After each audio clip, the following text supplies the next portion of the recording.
En- Perfecto. Muchísimas gracias porque si no nos íbamos a quedar sin grabación de la sesión de hoy y hay algunas personas que no se encuentran presentes, que están justificadas y por lo tanto pues es importante que podamos grabar la sesión. Bueno, en nuestra sesión pasada estuvimos trabajando, ¿verdad? Un poco lo que era el campo, ¿verdad? Y pues estuvimos trabajando también con el capítulo 21, lo que era ley de Coulomb, campo eléctrico, ¿ok? Y pues básicamente quedamos en nuestra sesión, en nuestra sección, perdón, 21.6, que eran las líneas de campo eléctrico, ¿ok? Lo que nos hacían falta como de explicar. Con respecto a eso de las líneas de campo eléctrico, pues es muy sencillo, bajo el entendido que nosotros tengamos muy claro que va a depender, ¿verdad? Justamente de la partícula que tengamos ahí o de la carga puntual con la que estemos trabajando. ¿Esto qué quiere decir?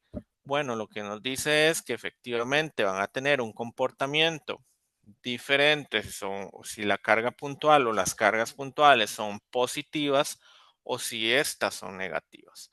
Ok, efectivamente, ¿verdad? Esas líneas de campo eléctrico lo que nos van a ayudar es como a visualizar, ¿verdad? El campo, es como un boceto del campo y efectivamente también estas líneas son imaginarias. Ya yo les venía hablando un poco acerca de esto en la sesión pasada y les explicaba que son una herramienta visual, ¿verdad? Que pues no es precisamente que eso pase en la vida real, pero que han ayudado a entender el comportamiento de algunos fenómenos como la diferencia de potencial.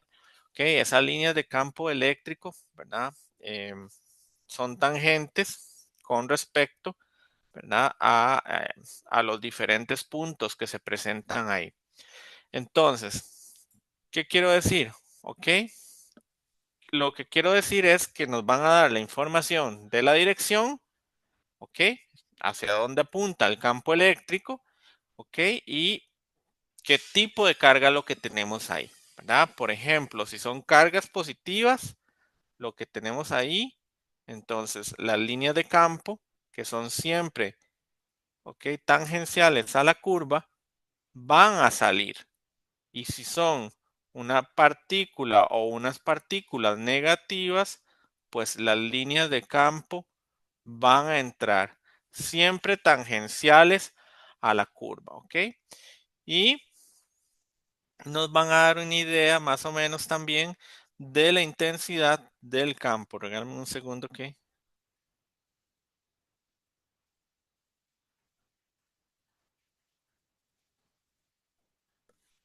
vamos a ver, es que pareciera que aún hay gente y así, aquí están.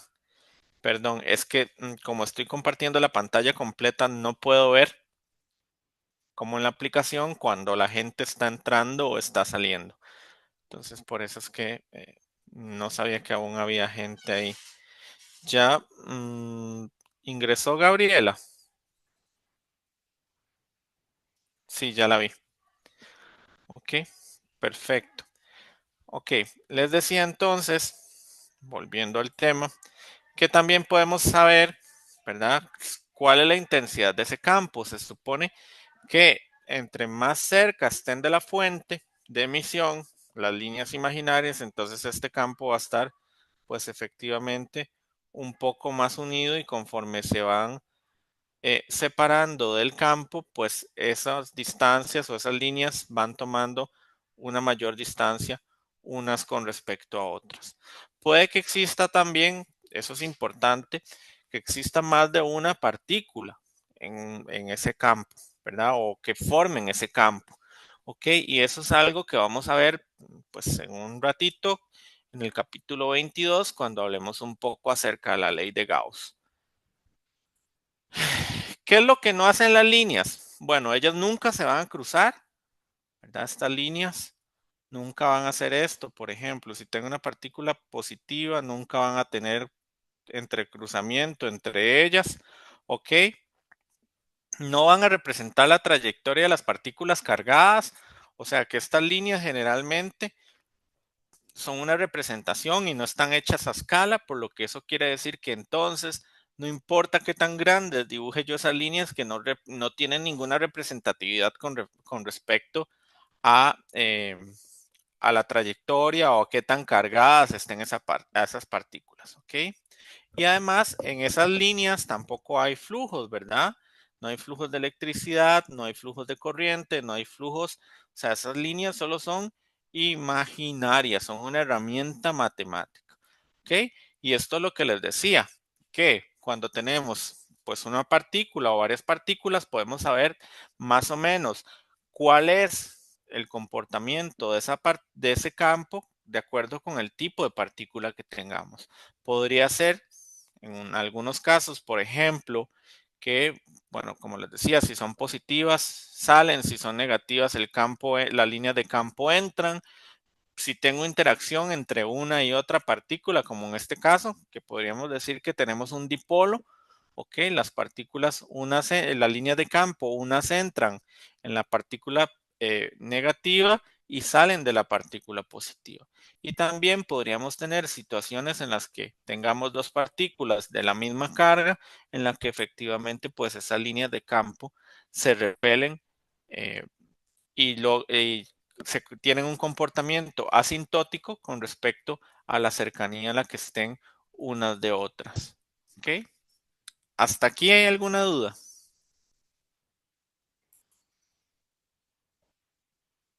No. Ok, entonces, importante recordar que estas líneas de campo son paralelas y equidistantes, son rectas también. Nuevamente les repito, nunca se cruzan. ¿Ok? La dirección del campo va a ser la misma para todos los puntos y la magnitud del campo no va a cambiar ni va a estar hecha a escala con respecto a estas líneas de campo. ¿Ok? Ahora, con respecto al dipolo eléctrico, ¿ok? Básicamente entonces lo que vamos a tener es la conjunción de una carga positiva, ¿ok? Y una carga negativa. ¿Ok? En donde van a estar, ellas van a estar situadas a una distancia de, ¿ok? Y, ¿verdad? Esto puede producir algunos efectos eléctricos importantes debido a esta separación de las cargas. Y en realidad esos efectos están asociados a la distribución de la carga y no a su cantidad total.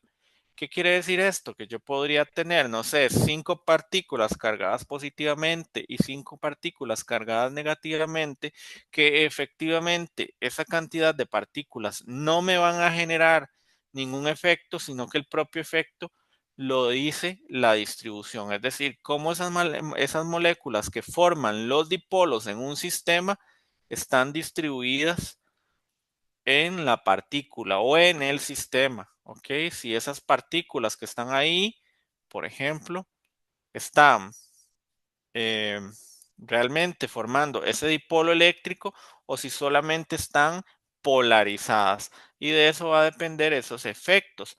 ¿Por qué? Porque, bueno, cuando tenemos un dipolo, vamos a tener un momento de torsión, ¿ok? ¿Y qué es el momento de torsión? Bueno, lo que ustedes conocen desde física 1 como el torque. ¿Ok?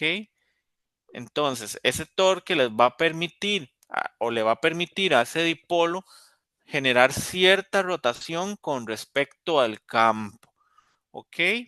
¿Y qué va a generar entonces esa torsión? Bueno, básicamente va a generar, ¿verdad? Esa alineación con el campo y podemos determinar ese torque de o ese par de torsión de un dipolo mediante esa ecuación que está ahí, ¿verdad? Que efectivamente es la carga por el campo por la distancia entre las partículas, ¿verdad? O entre las cargas que estén ahí por el seno de zeta. Recordándoles que los torques son un producto cruz y que por lo tanto, pues deben de tener una magnitud, una dirección y un sentido. Y determinando ese par de torsión mediante ya sea el método de el determinante, ¿verdad? O el método de la matriz, de la regla de la mano derecha. Cualquiera de esas dos pueden ser métodos eficientes para encontrar pues la magnitud del torque y para encontrar la dirección del torque. Y por último, entonces, ¿verdad? Efectivamente, torque o este momento de tensión puede formar momentos dipolares eléctricos, ¿ok? Que va a ser parte de ese dipolo que tenemos ahí, que es justamente un vector que va a apuntar de la carga negativa hacia la positiva. ¿Ok? Las unidades Coulomb por metro y va a depender de la carga y la de separación o la distancia o la magnitud de la distancia o del vector posición entre ambas partículas o ambas cargas que estén ahí. ¿Ok? Hasta aquí, ¿hay alguna duda?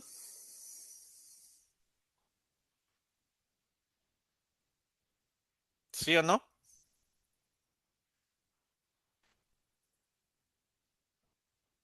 De mi No, parte, profe, no, por el profe. momento.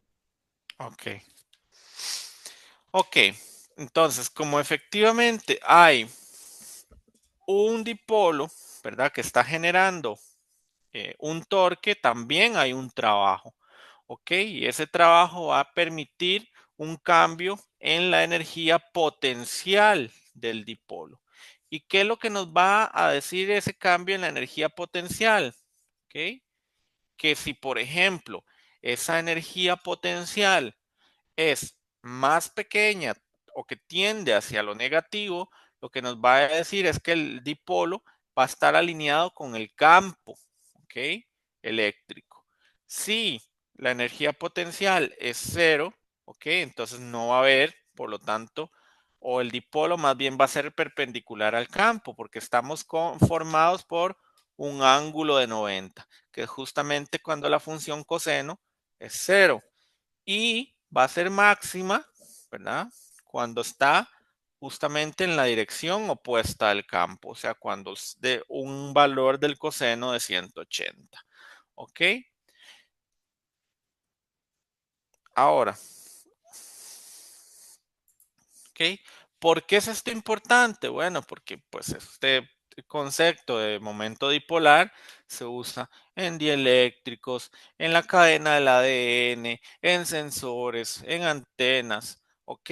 Así como en algunas, bueno, además que ya mencioné el ADN también, ¿verdad? En algunas estructuras como el agua, ¿verdad? Que tienen esos momentos, esos dipolos eléctricos que permiten la versatilidad en ciertas sustancias o en el comportamiento de ciertas partículas. Dudas con el capítulo 21, que lo acabamos de finalizar en 20 minutos.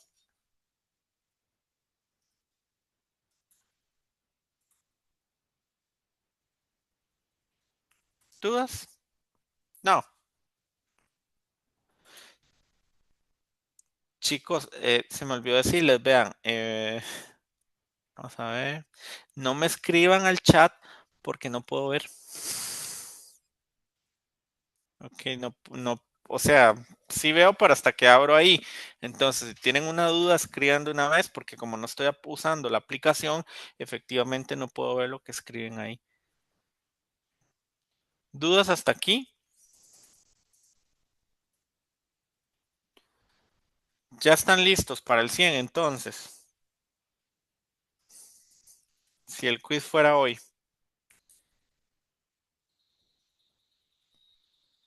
No, pero digan algo, o están como muertos.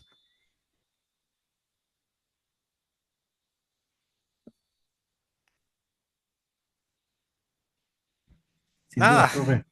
Ok, ok, bueno, pues vamos a pasar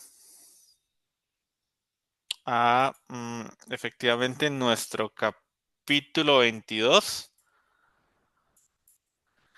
Ok, que si están viendo mi pantalla, sí. Sí, profe.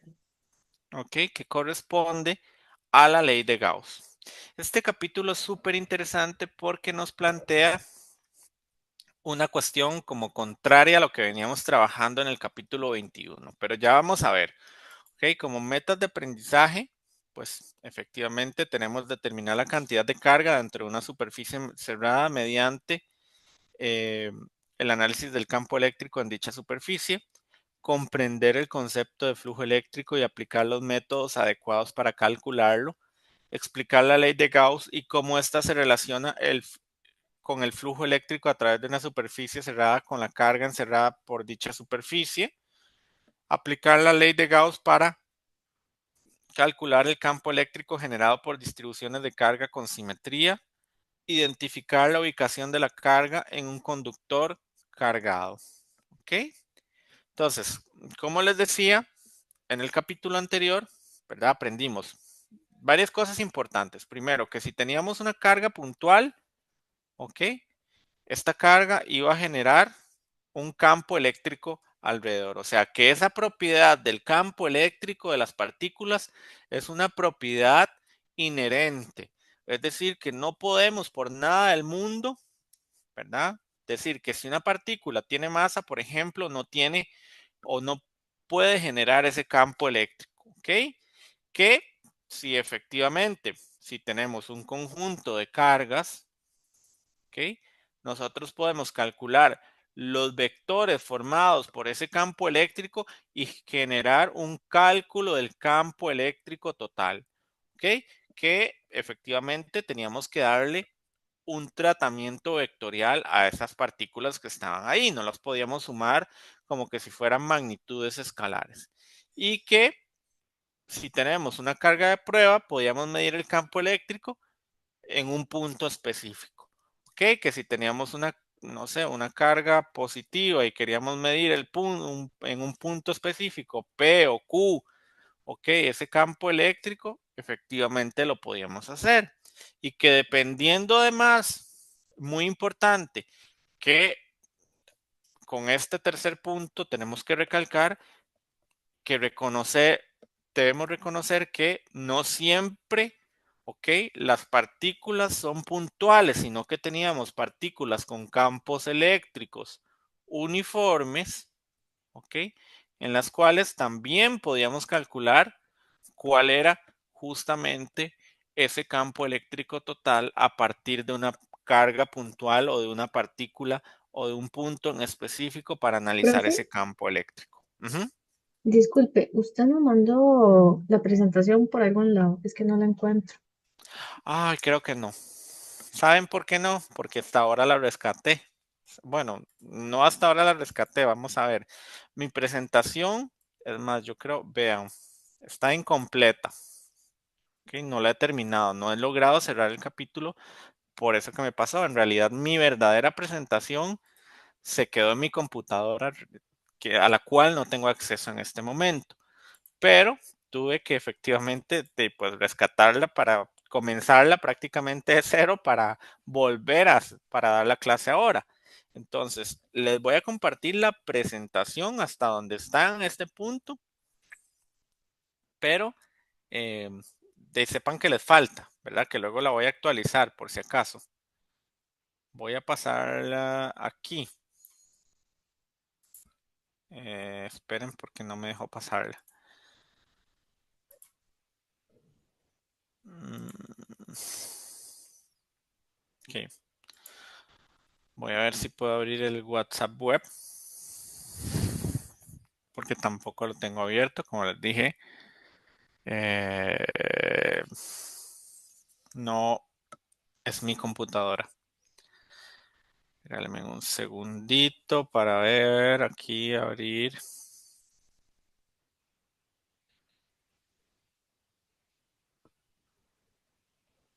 Creo que ya.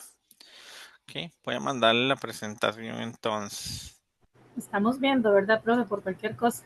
Sí, no pasa nada, no se preocupen. Aquí no hay nada que esconder. No pasa nada. Eh, Vamos a ver, taca taca.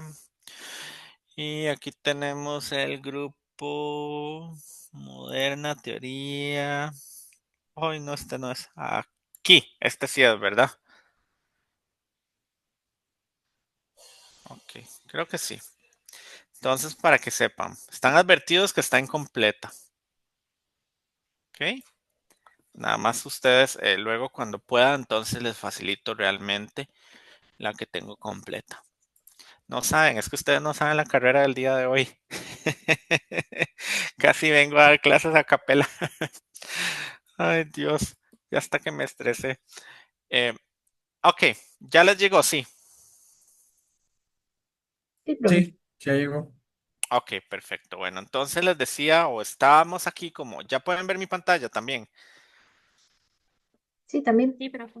Ok, entonces les decía ahí como que estamos en este asunto, ¿verdad? Que hayamos aprendido esto en el capítulo 21, ¿ok? O al menos esa era la meta de de lo más importante que teníamos que aprender del capítulo 21 para enlazarlo con el capítulo 22.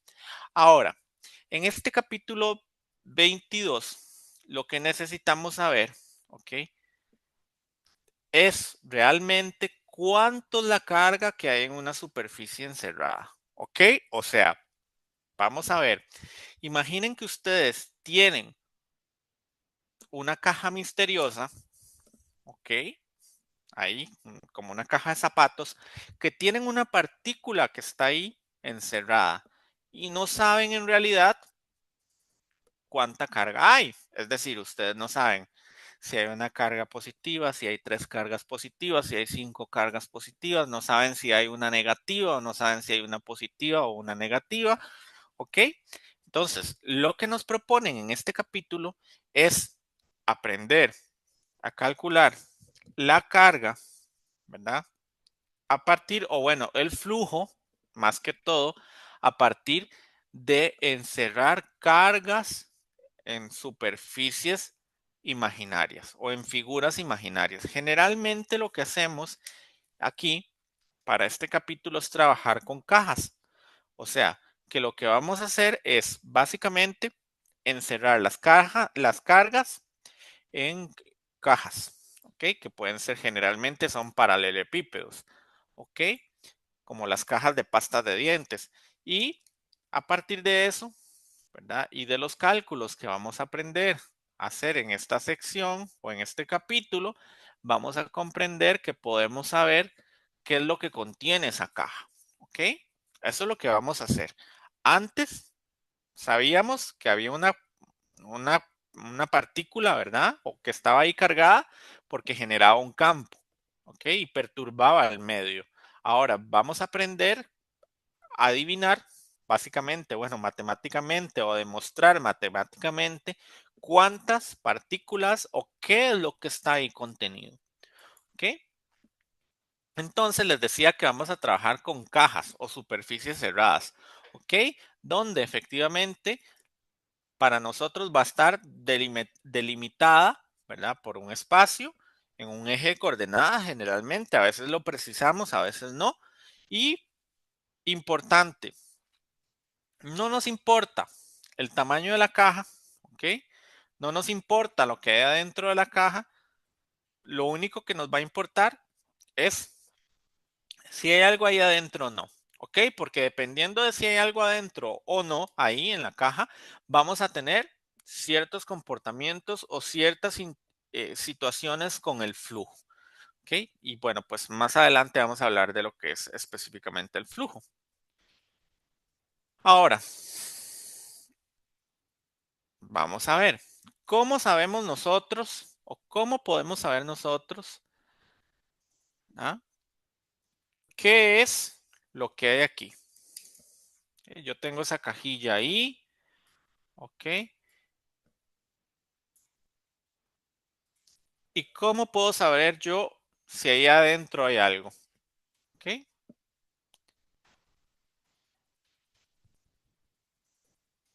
¿Qué piensan ustedes que pasaría, por ejemplo, si aquí hay una partícula que está cargada positivamente? ¿Qué piensan ustedes que sucedería con la línea de campo, por ejemplo? Irían hacia afuera. Salen, ¿ok? Exactamente. Tendríamos líneas de campo que salen de manera perpendicular y tangentes a la curva, ¿ok?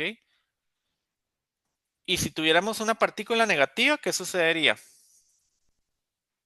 Irían hacia adentro. Entra, efectivamente. ¿Ok? Entonces, ¿cómo podríamos saber si ahí adentro de la caja hay algo?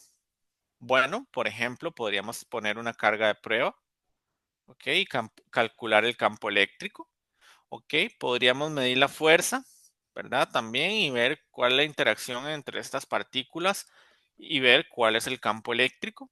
Hacer ese mapa de campo eléctrico, ¿ok? Básicamente lo único que yo necesito es medir el campo eléctrico en la superficie de la caja, ¿ok? Ahora, importante, ¿verdad? Yo podría tener situaciones, por ejemplo, bueno, sí agregué una imagen, no me acordaba, en las que pues puedo tener más de una, ¿verdad? Más de una carga ahí, ¿ok? Ahí lo que a mí me va a importar es el flujo, ¿verdad? Que se genera a partir de las cargas, ¿ok? Que coinciden justamente con la línea del campo eléctrico. Es decir, si tengo, pues, una partícula positiva, el flujo va hacia afuera, y si tengo una negativa, el flujo va hacia adentro. Podría suceder también que tenga dos partículas positivas o negativas, ¿ok? Por ejemplo, como en esta imagen del medio, y por lo tanto, el flujo saliente y el flujo entrante, pues se cancelan. Y yo podría llegar a la conclusión, por ejemplo, a la conclusión errónea, y pues que efectivamente no tengo ningún campo, lo cual no es cierto. O podría suceder también, por ejemplo, que tengo una caja vacía en donde pues yo podría llegar a la conclusión que ahí no tengo ningún campo, lo cual es cierto, ¿ok? O podría tener una partícula cargada fuera de la caja, ¿ok? Que por lo tanto, pues ahí no voy a generar tampoco ningún flujo, ¿ok? Mi flujo va a ser igual a cero, ¿ok? Y por lo tanto, tengo esas tres condiciones en las que tengo que cuidarme o en las que tengo que prestar atención para saber qué es lo que está pasando con el flujo de una partícula. Más o menos aquí ya les voy dando una pista importante de lo que podría suceder con estas cosas. Esto de aquí es importante, ¿ok? Comprender qué pasa con las partículas que no están encerradas en una caja, ¿ok? Y esto de aquí, por supuesto, también es importante porque, pues, efectivamente me permite comprender que si no hay partículas adentro cargadas, ¿ok? Tampoco hay flujo. Pero con respecto a este punto C, lo vamos a abordar un poquito más adelante, ¿ok? Ahora, ¿qué es lo que o cuál es la definición del flujo eléctrico? ¿Ok? Lo que nos dice básicamente es una analogía con los fluidos. ¿Ok? Cuando nosotros hablábamos de fluidos, hablábamos del caudal. ¿Ok? Esto quiere decir que, por ejemplo, si yo tenía un tubillo ahí, un pedazo de manguera, por ejemplo, ¿ok? Y yo las cortaba, ¿verdad? Cortaba ese pedacillo de manguera, yo tenía esas líneas de flujo que entraban y salían de mi trozo de manguera. ¿Ok? Pues lo mismo puedo hacer con el campo eléctrico. Aunque el campo eléctrico básicamente no es que circule o no es que transite por alguna región específica de un sistema, ¿ok? Lo que sí puedo comprender es qué está pasando. ¿Ok? O sea, que por ejemplo, si yo tengo una caja, como les explicaba, ¿ok? Anteriormente, que si yo tengo una caja en la que yo no conozco, por ejemplo, qué es lo que está ahí, pero logro comprender que de esa caja están saliendo, ¿ok? El flujo está saliendo. ¿Qué creen ustedes que esté pasando ahí o qué hay ahí entonces? ¿Qué tipo de partícula? ¿O cuál es la carga de esa partícula? Positivo. Positivo. Positiva, ok. Entonces vamos a tener ¿verdad? Un flujo positivo porque tenemos una carga neta ahí positiva. Si, por ejemplo, ¿ok? Yo tengo en esa caja misteriosa ahí, ¿ok? Un flujo entrante, ¿ok? ¿Qué tipo de partícula voy a tener ahí? ¿O cuál es la carga neta de toda esa caja que está ahí? Negativo. Negativa. Y si, por ejemplo, tengo, ¿ok? Una, eh, una caja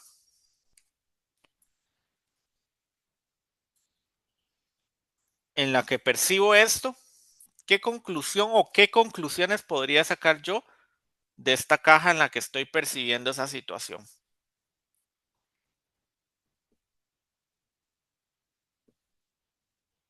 Ujú. Que el flujo es igual a cero. Ajá, que el flujo es igual a cero. ¿Por qué? ¿Por qué? ¿Cuál o cuáles situaciones me harían a mí que mi flujo sea igual a cero? Que no haya nada dentro de la caja, Que no haya nada dentro de la caja es una condición. Ajá. ¿Cuál otra? Que que tal haya vez un hayan dos polo. cargas con la misma magnitud de carga, pero de signo opuesto, entonces se cancelan. Ajá, que tenga cargas netas igual a cero, ¿verdad? Es, por ejemplo, que tenga aquí dos cargas, una positiva y una negativa, o tenga dos positivas y dos negativas, o tres positivas y tres negativas, ¿ok? Que equilibren entonces el flujo neto y hagan que efectivamente sea cero, ¿ok? Eso podrían ser las tres condiciones. De hecho, ¿ok? En el libro lo mencionan, pero lo dejan como a interpretación del autor, ¿verdad? Como para que el autor logre eh, concluir que podría suceder esa condición o esa situación bajo esas dos premisas o esas dos condiciones. ¿Ok? Efectivamente, entre más grande sea la carga neta que está ahí adentro, más es el flujo. ¿Por qué? Porque el flujo eléctrico neto va a ser directamente proporcional a la carga neta encerrada. Importante. Y aquí les tengo una pregunta para ustedes. ¿Ok? ¿Sí logran ver los tres dibujitos que tengo ahí? Sí. Sí, profe. Ok. Ok. Pregunta para ustedes. Bueno, en este caso, noten que tengo tres partículas exactamente iguales. ¿Ok? Encerradas en tres cajas diferentes. Bueno, dos iguales y una diferente, ¿ok? Ahora, bueno, vamos a primero a suponer, porque se me olvidó hacer el esquema, vamos a suponer que todas las cargas son iguales de momento, ¿ok? Y que están encerradas en diferentes sistemas, ¿ok? Que todos tengo Q más Q, Q positivo, ¿ok? Entonces, para ese sistema, ¿cómo es el flujo eléctrico entre cada una de esas partículas? ¿Mayor, menor, de A que en B o igual?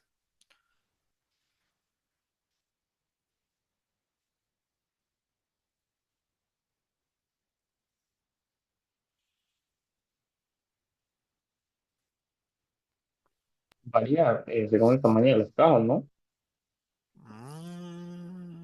El Es flujo el eléctrico mismo. depende del tamaño de las cajas o depende de la carga encerrada.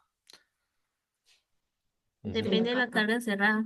Depende de la carga encerrada. Muy bien, criaturas. Entonces, si todas tienen carga Q, ¿cómo es el flujo eléctrico entre ellas? El flujo Igual. sería igual para las tres, ¿no? El flujo sería igual para las tres.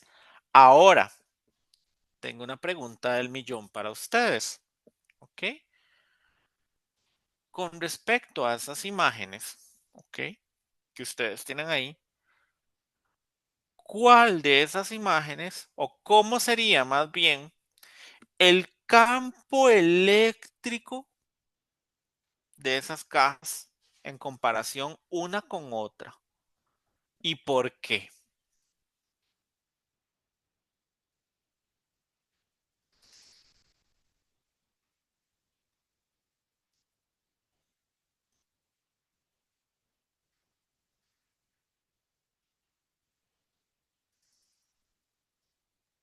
Profe, ¿Cómo ¿se me sería? escucha? ¿Sí? Ok, es el mismo, es igual. Ah, ¿cuál era la ecuación de campo eléctrico? ¿Alguien me la podría decir?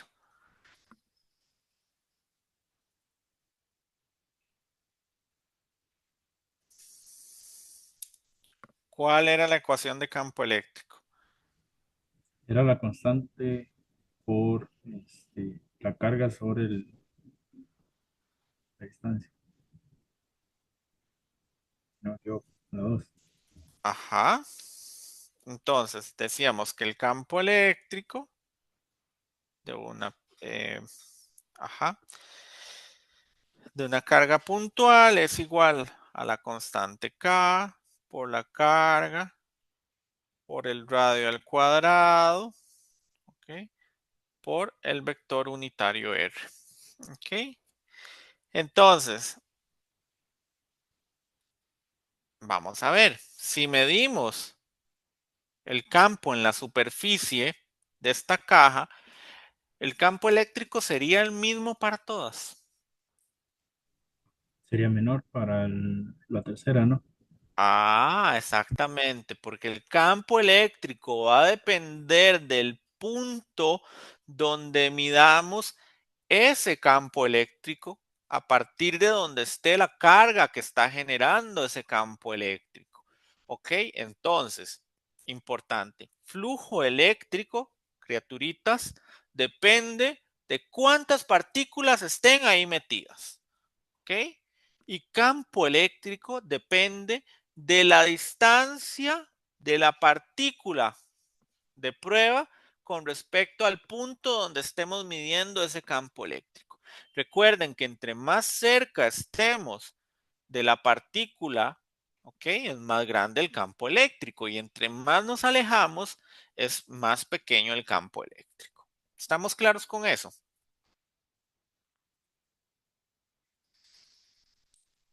¿Sí o no? Sí, profe. Ok. Y entonces, reglas clave, ¿verdad? El flujo eléctrico neto va a depender de la magnitud de la carga encerrada y del flujo eléctrico. Dos, súper importante, las cargas afuera de la superficie, lo que no esté contenido en una caja, no afecta al flujo eléctrico. ¿Por qué? ¿Verdad? Porque tal y como lo veíamos aquí, ¿ok? El flujo que entra es el mismo flujo que sale y por lo tanto no hay un flujo neto. ¿Ok? Y el flujo eléctrico va a ser proporcional a cuántas partículas tengamos ahí adentro y no a cuál sea el tamaño de la caja en la que yo decidí encerrar esas partículas. ¿Por qué? Porque imaginen ustedes que ustedes estén en un examen y tengan aquí una partícula, ¿ok? Y yo decidí hacer una caja de este tamaño, ¿verdad? Por ejemplo, y aquí tengo otra partícula y Manuela decidió hacer una caja de este tamaño. Si el flujo fuera proporcional al tamaño en el que están cerradas las partículas, efectivamente, pues mi examen tendría una variante con respecto a lo que interpretó Manuela o cualquiera de ustedes. Eh, no sería medible, sino más bien una cuestión demasiado arbitraria. ¿Ok? ¿Estamos claros con eso? ¿Están listos para hacer los próximos eh, físicos de la historia?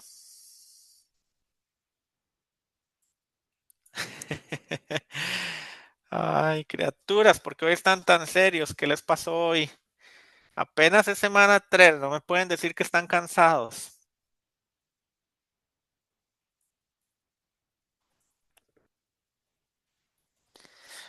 Continuamos, ¿ok? Aquí tengo una pregunta para ustedes, ¿ok? Dice, suponga que una carga puntual se ubica en el centro de una superficie esférica y que están determinados el campo eléctrico en la superficie de la esfera y el flujo total a través de la esfera. Ahora el radio de la esfera se reduce a la mitad. ¿Qué sucede con el flujo a través de la esfera y con la magnitud del campo eléctrico en la superficie de la esfera? ¿Okay? ¿Qué pasa entonces si yo tenía una esfera que encerraba una partícula y ahora yo la hice más pequeña? ¿Okay? La reduje a la mitad. ¿Okay? ¿Qué pasa con eso? ¿Qué pasaba con el flujo? Se mantiene igual porque la carga es la misma. Ajá, ¿y qué pasa con el campo? Aumenta porque hay menos distancia o menos radio. Ok, perfecto. ¿Cuál es la respuesta de eso? La C. La sé muy bien. Ok. Pregunta típica de opción múltiple. Ok. Vamos con otra de esas, otra preguntilla de esas conceptuales. Dice, para el caso en el que el flujo neto que pasa a través de una superficie gaussiana sea cero, considere las siguientes afirmaciones. ¿Ok? 1. No hay cargas dentro de la superficie. 2. La carga neta dentro de la superficie es cero. 3. El campo eléctrico es cero en cualquier lugar de la superficie.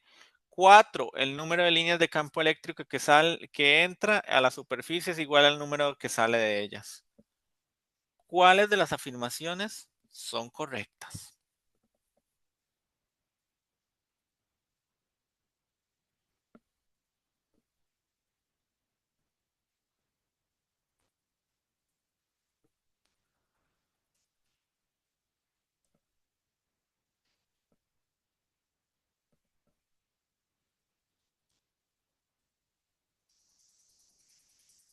¿Qué piensan ustedes que es correcto ahí?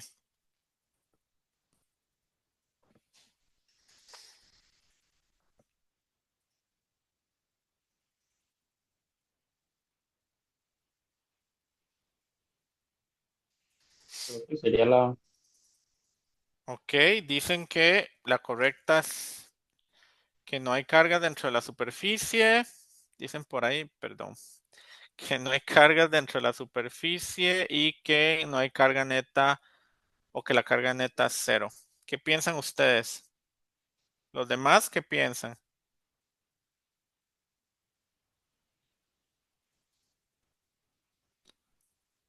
Yo digo que la B, profe. Que la B, ok. Dicen por Creo ahí, que la 4 concuerdan. también está correcta. El número de líneas de campo que entran es igual al número que sale de ella. Ok. Vamos a ver cuál es la respuesta. Ok. Dice que la opción B, la 2 y la 4. Ok. Pero, sin embargo, eso lo tomé de un libro y no lo revisé, así como detalladamente. Sin embargo, yo pienso que la 1, la 2 y la 3, la 1, la 2 y la 4 son correctas. ¿Por qué? Porque es cierto, esto es súper cierto, ¿verdad? No hay cargas dentro de la superficie. Podría suceder que no hayan cargas dentro de la superficie, como en esta imagen, por ejemplo, o que tenga una superficie positiva y una carga positiva y una carga negativa que generen efectivamente pues la anulación, ¿verdad? Del flujo neto, ¿ok? Y podría también, si esto que pasa aquí, si esto es cierto, ¿ok? Entonces, la cantidad de líneas de campo eléctrico que van a entrar a la superficie tienen que ser las mismas que van a salir de la superficie. Por eso, a mi criterio, la 1, la 2 y la 4 son correctas. ¿Ok? Creo que no había opción para eso, no sé. No, ¿verdad? No, no hay opción. Si fuera el caso, no, digamos, habría como esto y esto podría ser válido, pero en realidad para mí las tres son válidas. Dicen que esto no es tan real, pero sí, sí podría suceder. Es una opción para que eso pase, ¿verdad? Que es lo que venimos hablando. ¿Dudas con la sección 21.1?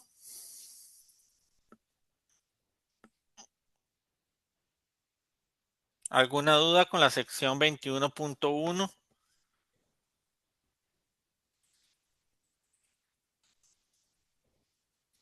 No, profe. ¿Y los demás?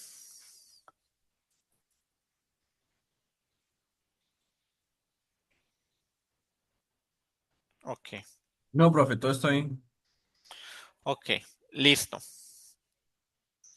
Pasamos a la sección 22.2. ¿Sí? Aquí, entonces, vamos a aprender cómo calcular el flujo eléctrico. Ya anteriormente, en la sección pasada, estuvimos conversando de, bueno, de lo que era el flujo eléctrico, efectivamente, y además estuvimos conversando en qué pasaba en ciertas condiciones con el flujo eléctrico. Ahora vamos a aprender a calcular ese flujo eléctrico. ¿Ok? Nuevamente, ¿ok? Entonces, les decía que en este capítulo vamos a usar una analogía con los fluidos, con las líneas de flujo de un fluido. ¿Ok? ¿Por qué? Porque entonces sabemos que el flujo va a depender del campo eléctrico, ¿ok? Y va a depender de el área en el que atraviese ese campo eléctrico. Ok, entonces, bueno, pues anteriormente nosotros estábamos hablando acerca de esas líneas de flujo, ¿verdad? Que estaban ahí. Para este caso, el libro lo que hace es esa analogía, ¿ok? Con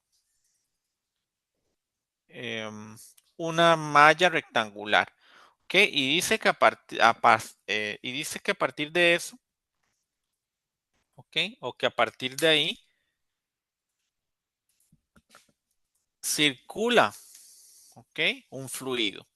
Y que la tasa de cambio del volumen con respecto al tiempo va a ser la velocidad por el área. O sea, en otras palabras, pues es básicamente lo que nosotros hablábamos, ¿verdad? Como el caudal. Era eso, básicamente. Y sabíamos que el caudal iba a ser máximo cuando pues tenemos efectivamente un flujo completamente perpendicular al área. ¿Ok? Es un ángulo, ¿verdad? Básicamente, o no hay un ángulo ahí que me genere ningún conflicto. Ahora, si nosotros cambiamos un poco la posición de esa varilla o de ese rectángulo que está ahí y ya no es perpendicular, ¿ok? Bueno, sí es perpendicular, ¿verdad? La velocidad con respecto al área, pero no el flujo en su totalidad o esas líneas de flujo. Entonces ahora tenemos que trabajar con esto de acá, que efectivamente es un producto punto. ¿Ok? Eso, pues, como en analogía con lo que estamos hablando de un fluido. Sin embargo, ahora sí, si nosotros vemos ese flujo como un producto escalar o un producto punto, vamos a ver que entonces tenemos una dirección, ¿verdad? Que está siempre perpendicular a la superficie por una convención que ya existe y un área que son las que atraviesan ese flujo. Ahora, si trasladamos eso al flujo eléctrico, nosotros podemos decir que ese flujo eléctrico va a estar determinado por el campo eléctrico, por el área y que, ¿verdad? Si ese flujo no es perpendicular, no es paralelo a la superficie, efectivamente entonces vamos a tener un coseno de zeta, donde ese coseno de zeta efectivamente va a estar determinado por el área, ¿verdad? El área en la que estemos trabajando y la normal, ¿ok? Entonces, si esto está corrido para acá, van a ser 30, 40, 50 grados, 70 grados, eso va a depender, ¿ok? Y si la superficie con la que estamos trabajando no es uniforme, por decirlo así, no tanto plana, y hay una variación, efectivamente tenemos que hacer la integración, ¿verdad? Y trabajar en esos pequeños segmentos de área para justamente luego sumar esos pedacitos y lograr encontrar el flujo eléctrico total. Ahora, ¿Qué es el flujo eléctrico, verdad? Porque hemos venido hablando un poco del flujo, flujo, ¿ok?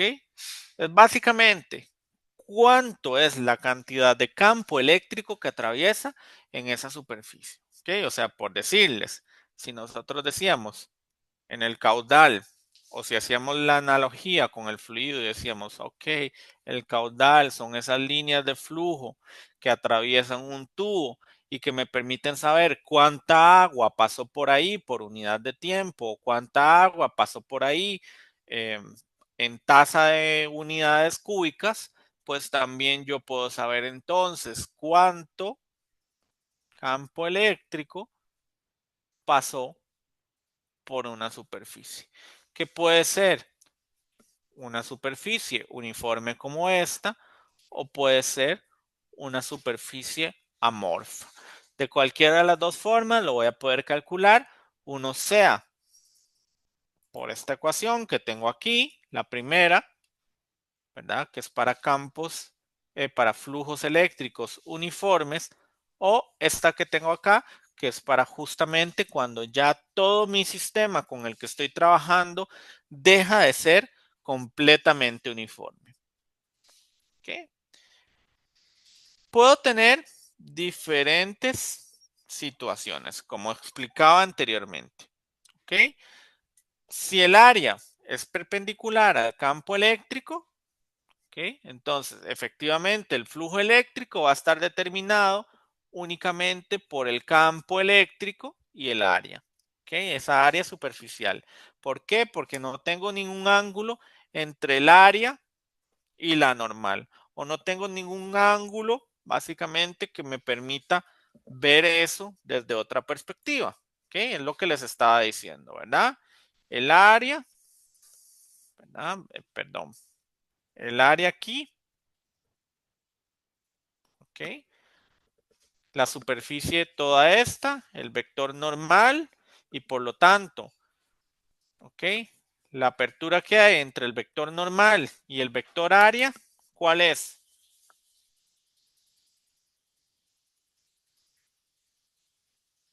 ¿Cuántos grados hay ahí?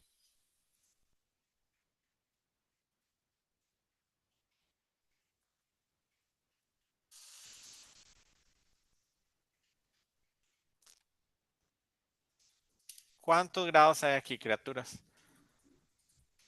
¿Ok? Vamos a ver. Profe, repite la situación. O es eso lo Ah, que se muestra en imágenes. ok. Aquí está. Bueno, esta es mi área. Es como que si ustedes tuvieran un cuadernillo aquí parado. ¿Ok? Primero que nada, ¿dónde estaría la normal de esa superficie? En la, Arriba, abajo, a la derecha, a la izquierda, ¿dónde estaría? la derecha. Aquí está la normal. ¿Ok? Ahora, ¿ok? Si el vector normal está ahí, ¿dónde está el campo? A la izquierda, a la derecha, ¿a dónde estaría? Según la imagen. A la izquierda. Vean las flechas. En la misma dirección va hacia la derecha. A la misma dirección. Entonces, ¿cuántos grados hay entre el vector campo y el vector normal? 0 grados. 90. 90 grados. 0 grados, criaturas. ¿Cómo que 90? Yo ahí veo un. Vamos de nuevo, porque este concepto tiene que estar sumamente claro. Aquí está el vector normal. Él está en 90 grados con respecto a la superficie. ¿Estamos claros con eso?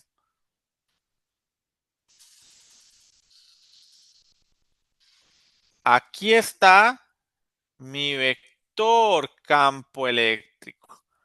¿Ok?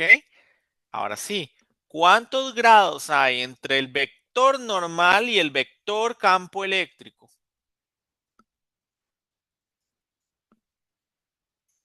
Es porque no se tocan.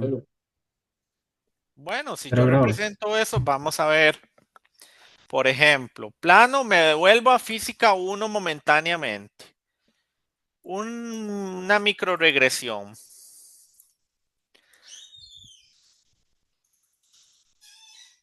Si tengo una fuerza aquí, ¿ok?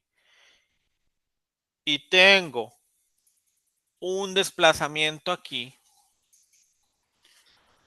¿cuántos grados hay entre la fuerza y el desplazamiento?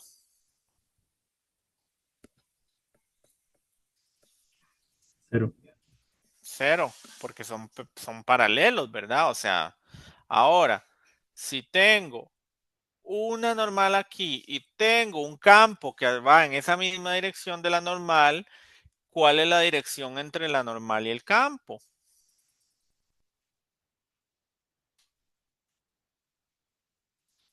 Cero, porque los campos vectores son paralelos. 0.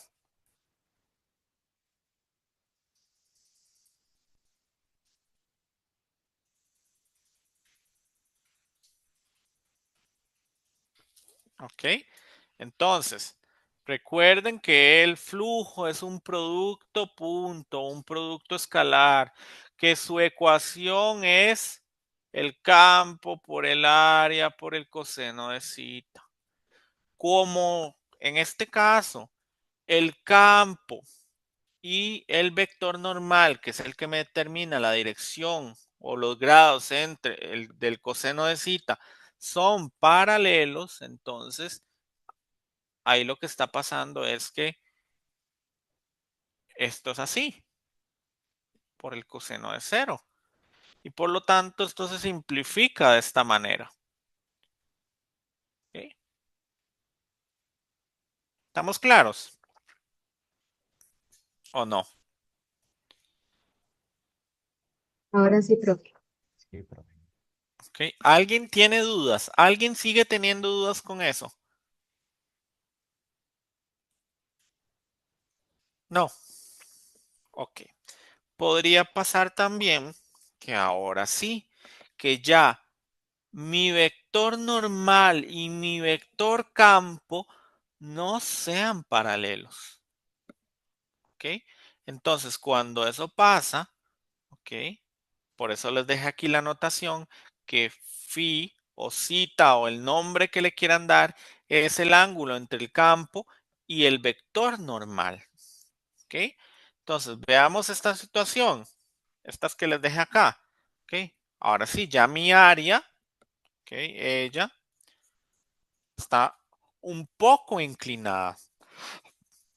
¿Ok? Entonces, como eso es así, mi normal está aquí y mi campo está aquí. Entonces, ahora sí, entre el vector normal y el campo eléctrico hay un ángulo. Entonces, ya yo no puedo usar esta ecuación de aquí simplificada. ¿Ok? ¿Qué pasaba con el producto punto cuando era perpendicular una fuerza al desplazamiento? Por ejemplo, cuando veíamos trabajo, ¿qué sucedía ahí? Era 0. Era 0. Siempre, siempre, siempre que la normal sea perpendicular al campo eléctrico, mi flujo va a ser 0.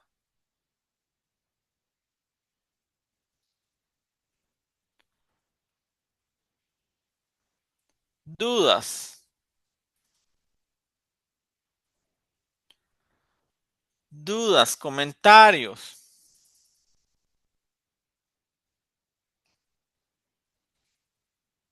No. Bueno.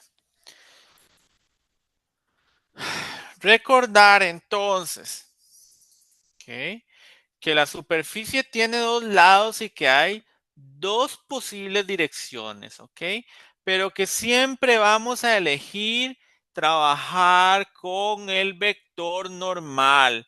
O sea, que si por ejemplo yo agarrar aquí mi cuaderno, ¿ok?, mi libro de actas que tengo aquí, yo digo, de ahí no, de ahí, pero es que esto tiene dos lados, ¿verdad? Esto tiene aquí y tiene aquí, ¿verdad? Las dos tapas, pero siempre voy a elegir trabajar con el vector normal, el que va en la dirección del campo, ¿ok? Siempre hacia afuera. Lo mismo en las cajas cerradas, siempre hacia afuera. Nunca voy a elegir trabajar con un vector normal hacia adentro, ¿ok? Y cuando el flujo eléctrico, ¿ok? Ya no es uniforme, ¿verdad? Cuando el campo no es uniforme, efectivamente, ya yo lo que tengo que hacer es dividir esa superficie en pequeños elementos diferenciales de área para trabajar con la integral del flujo eléctrico. Eso es lo que nosotros conocemos como la famosa integral de superficie, que es básicamente integrar el campo por el coseno de zeta por el diferencial de área. ¿Ok? ¿Dudas? ¿Comentarios? ¿Apreciaciones? Todo claro, profe. Ok. Y por supuesto, algo que nunca les dije y nadie preguntó es que efectivamente las unidades del flujo eléctrico son newtons por metro al cuadrado sobre coulomb.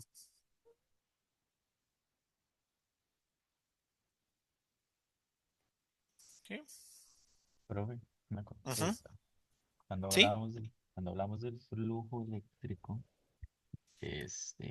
en una caja que no tenía carga, la carga era neta igual a cero, Ah, y le arrimaba una lámina cargada positiva, por ejemplo, entonces las líneas del campo van a atravesar la caja. Pero ajá. ¿qué sucede o qué sucedería si esa caja o adentro de esa caja hay un dipolo y se le acerca una lámina con carga positiva? Vamos a ver, su exposición es básicamente la siguiente, a ver si la entendí. Vamos como a dibujarlo. Si tenemos una caja, ¿ok? Y pues dentro de la caja hay otra caja, según le entendí, que era como la intención. No, no, más bien que, digamos que atrás de la caja hay una lámina cargada positivamente. Ok, detrás de la caja hay una lámina cargada positivamente. O sea, aquí tengo, ok, vamos a ver si lo puedo mandar atrás para que se vea más real. Si no, vamos a ver, formato. No, porque no me la va a tirar ahí. Ya sé, bueno, digamos que la tengo aquí, ¿ok? Como aquí atrás.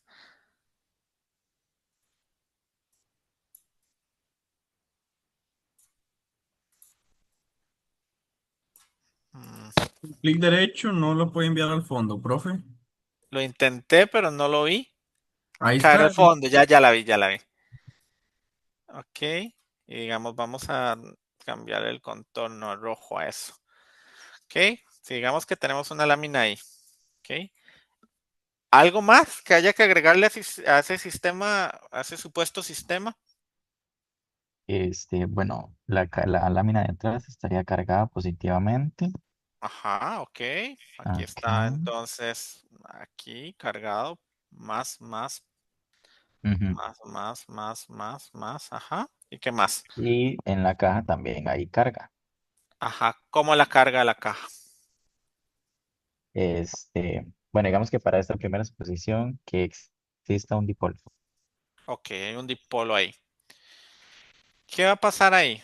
Bueno, lo que va a pasar es lo siguiente. Ok, bueno, primero que nada, como tenemos un dipolo, el flujo de la caja se va a cancelar. O sea, no vamos a tener un flujo neto porque efectivamente, pues ahí ya no hay nada. Y la lámina que está ahí, aunque tenga una carga positiva o negativa, igual el flujo que va a entrar va a salir y por lo tanto el flujo neto para todo ese sistema igual va a ser cero. Ok. Y si no fuera un dipolo, Ajá, ¿qué habría? ya Entonces, sea solo una carga positiva o solo una negativa, ok, si hay una sola carga negativa, solo hay una carga positiva, pues el flujo va a salir, va a ser un flujo positivo. Y si fuera solo una carga negativa, el flujo va a entrar, va a ser un flujo negativo. Y si, por ejemplo, agregamos, no sé, 2 cargas positivas, entonces ahí lo que va a pasar es que la intensidad del flujo va a aumentar efectivamente, ¿verdad? Porque el flujo va a depender de cuántas partículas tengamos ahí contenidas adentro.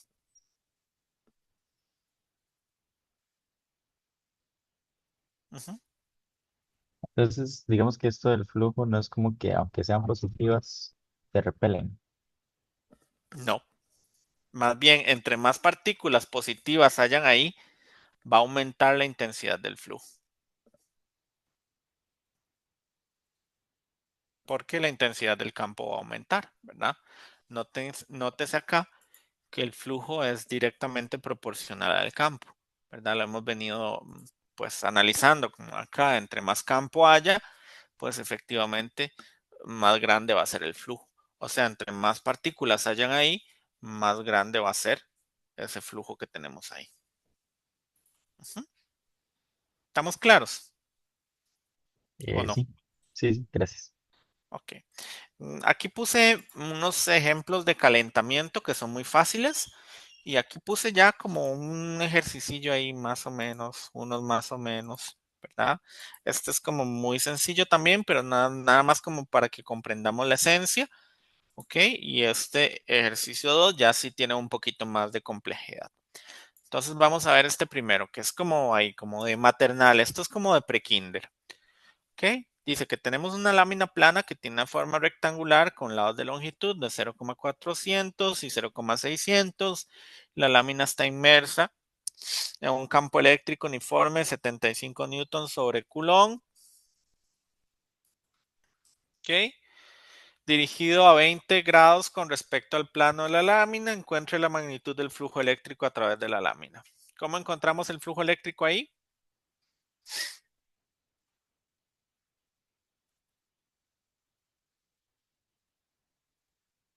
¿Cómo lo encontraríamos?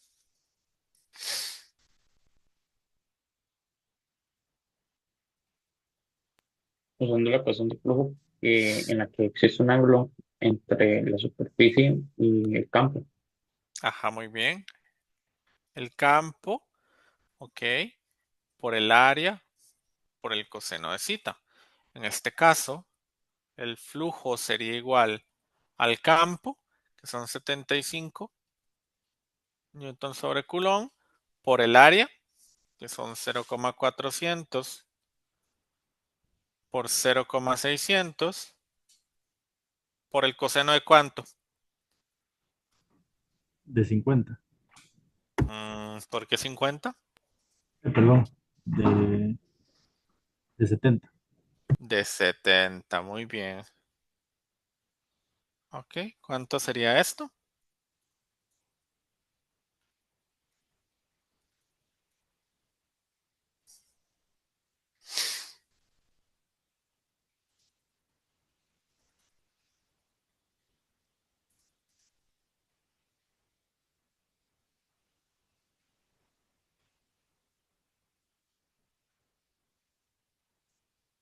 ¿Cuánto da eso?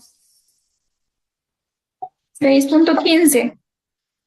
6.15 unidades. 6.15 newton por metro sobre Coulomb. Metro cuadrado sobre Coulomb. 6.15. Ok. Profe, el ángulo es de 70 porque tiene que ser con respecto al eje Y. Porque tiene que ser con respecto a la normal de la superficie. Ya, al eje Z, sí. No, Z no es eso, ¿verdad? Sí, a la normal. Ajá. Ok.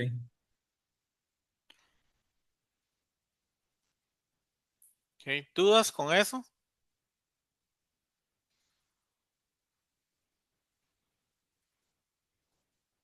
Newton por metro cuadrado sobre Coulomb. Ok. ¿Dudas con eso? No. No, Ok. Veamos este. Dice que un campo eléctrico es paralelo al eje de un hemisferio hueco de radio R. ¿Cuál es el flujo eléctrico a través de la superficie hemisférica? Okay, de la que está aquí en la cúpula, digamos, ¿verdad? ¿Cuál sería ese eje? ¿Cuál sería ese flujo? ¿O cómo calcularíamos ese flujo?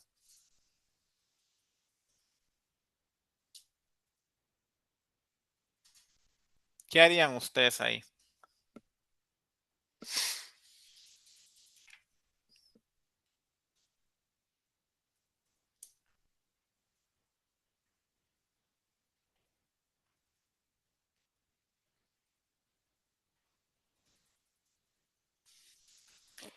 ¿Qué harían Ya, ahí? habría que usar, creo que habría que usar el área para una esfera.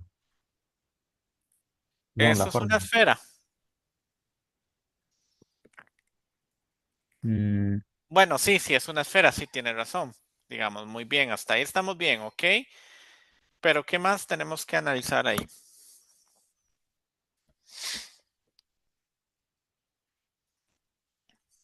¿Qué deberíamos de tomar en consideración ahí? El vector normal, ¿Qué? Es que se te cortó.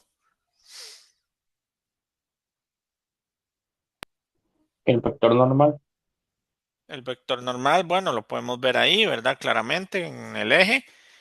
¿Ok? ¿Está bien? Entonces, sería básicamente el flujo, que es igual, ¿ok? ¿Sería completo o sería para la mitad de una figura?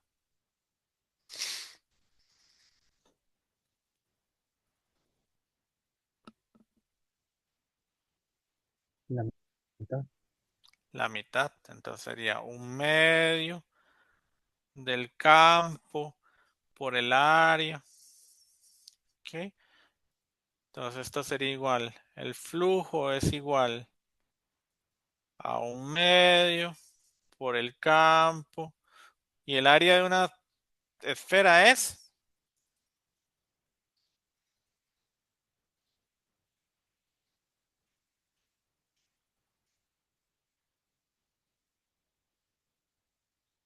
¿cuál es el área de una esfera? creo que era 4 por pi por r al cuadrado. 4 por pi por r al cuadrado, ¿ok? Por el coseno de cero, porque en este caso el campo y la normal están en la misma dirección, ¿ok?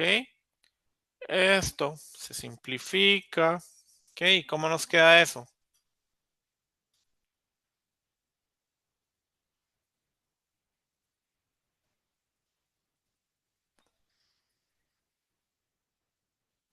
¿Cómo nos queda eso?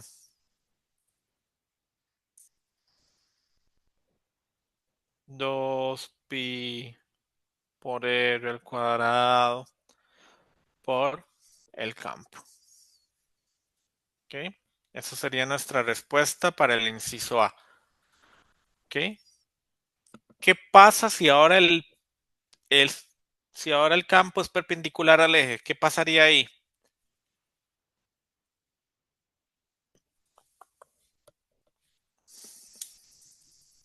Sería igual a cero. ¿Por qué?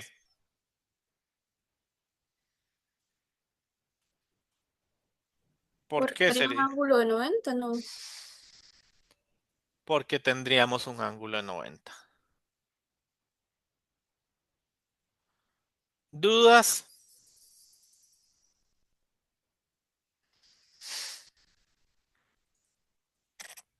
¿Por qué se tendría un ángulo de 90? Porque ahora, ojo lo que dice la instrucción para el punto 2. ¿Cuál es el resultado? Si ahora el campo es perpendicular al eje. ¿Ok? Entonces lo que nos están diciendo es,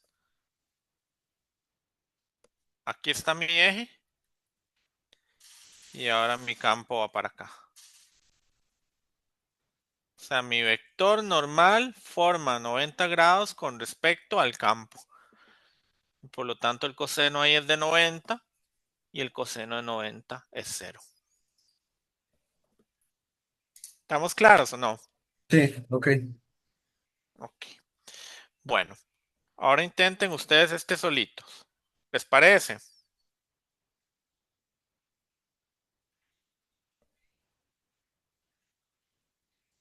Ok. Inténtenlo ahí solitos. Ya se los paso.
¿Listos? Hace siglos. ¿Están listos, chicos? Profe, yo tengo dudas con el segundo. Ok, vamos por partes. ¿Pudieron resolver el primero sin problema? Sí. ¿Alguien no pudo resolver algo del primero? ¿Alguien necesita que resuelva detalladamente el inciso A de ese ejercicio? Sí. Ok, Sí, yo también. ok, vamos entonces. Ok, me voy a llevar el cubo A, que es con el que voy a trabajar.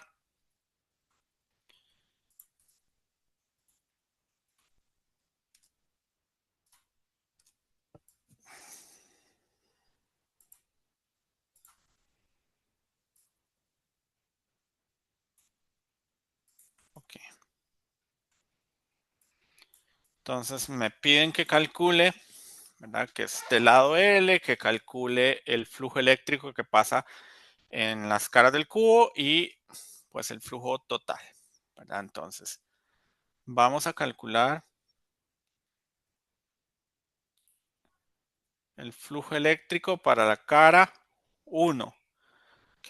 Que aquí sería el campo por, ¿ok? El área por la normal, ¿verdad? Entonces en este caso esto sería el campo por L al cuadrado, ¿ok? Por el coseno de ¿cuánto sería ahí? De 180.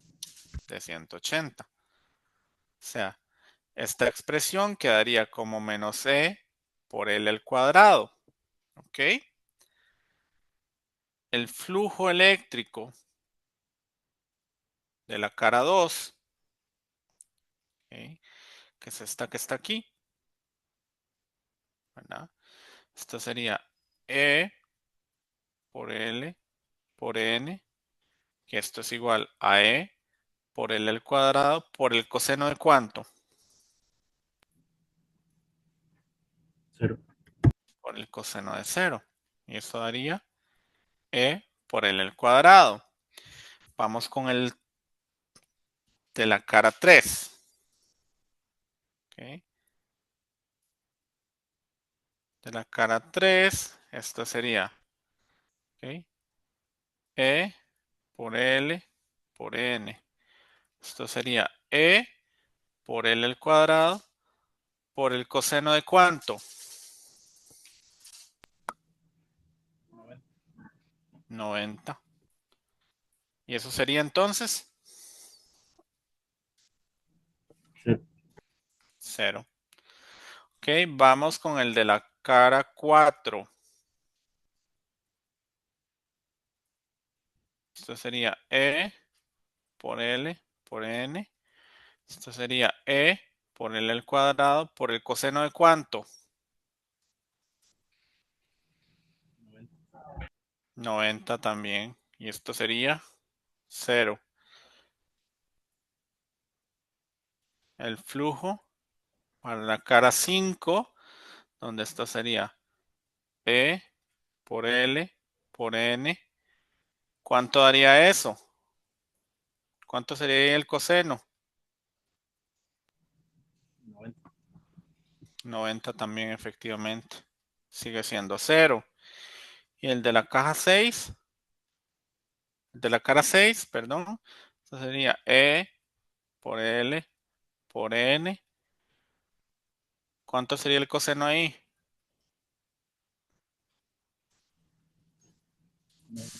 9. ¿Y cuánto es eso? 0. ¿Cuánto es el flujo total?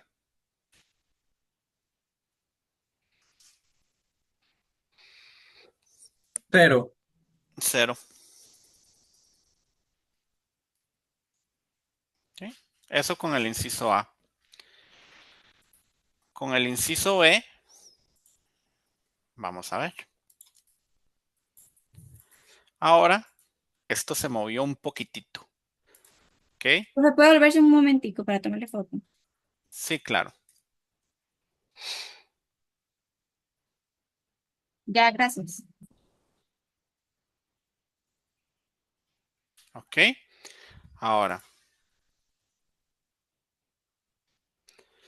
vamos a trabajar el punto B.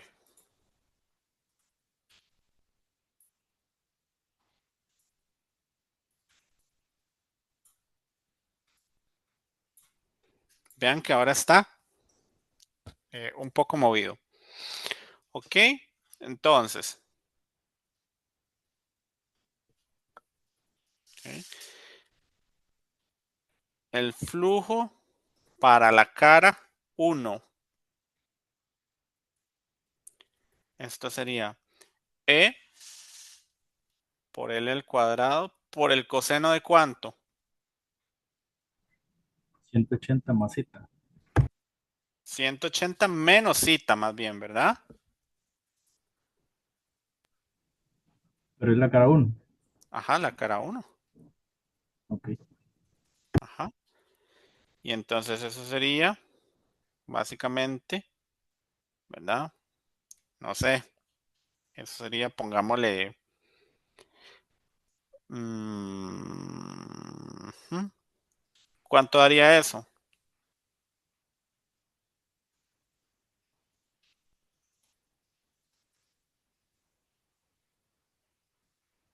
Menos L al cuadrado por el coseno, ¿verdad?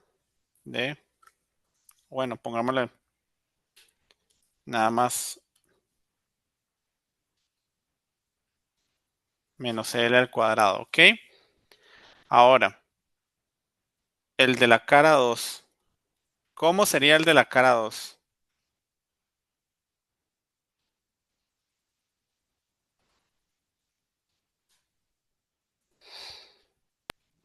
Sería por L al cuadrado por el Ajá, coseno de zeta. ajá. Que eso sería básicamente como L al cuadrado, ¿ok? Ahora, el de la cara 3. ¿Cómo sería el de la cara 3? Por L al cuadrado por el coseno de 90 más zeta. Exactamente. Por el cuadrado por el coseno de 90 más zeta. ¿Ok? ¿Cómo sería el de la cara 4?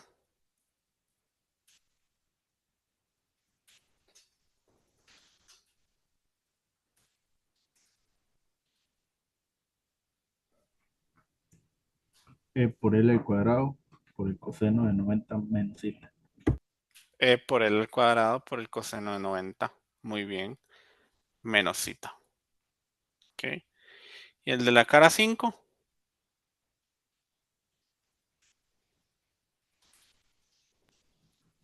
Por el coseno de 90. Por el coseno de 90. Muy bien. ¿Y el de la cara 6? Sería de nuevo por el coseno de 90. Por el coseno de 90. Muy bien. Que esto es 0. Claramente. Y esto sería el cuadrado por el coseno de 90. Y esto también claramente es 0. O sea que el flujo total de ese sistema, ¿cuánto es?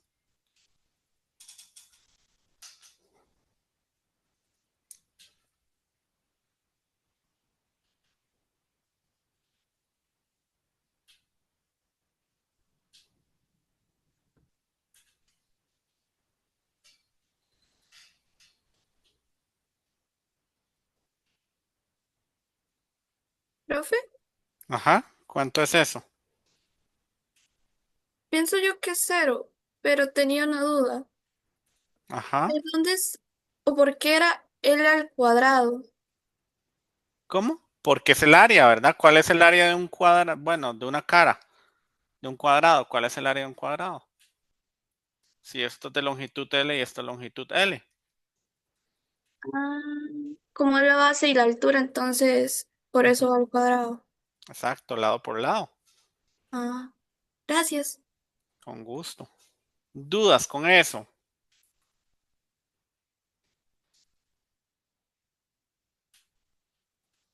¿Dudas?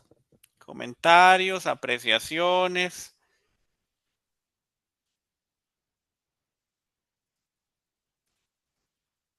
No. Ok. Bueno. Para desgracia mía y dicha de ustedes, ya son las 4 de la tarde. Se me pasó súper rápido hoy. ¿Ok? Entonces, les voy a pedir por favor que intenten resolver el ejercicio que está ahí en la presentación, el ejercicio 2, el del cubillo que está ahí. ¿Ok? Intenten resolver eso. Y entonces, en nuestra próxima sesión vamos a retomar ese ejercicio y vamos a continuar con lo que nos hace falta. ¿Ok? No sé si antes de finalizar la sesión tienen alguna duda, algo que no esté claro.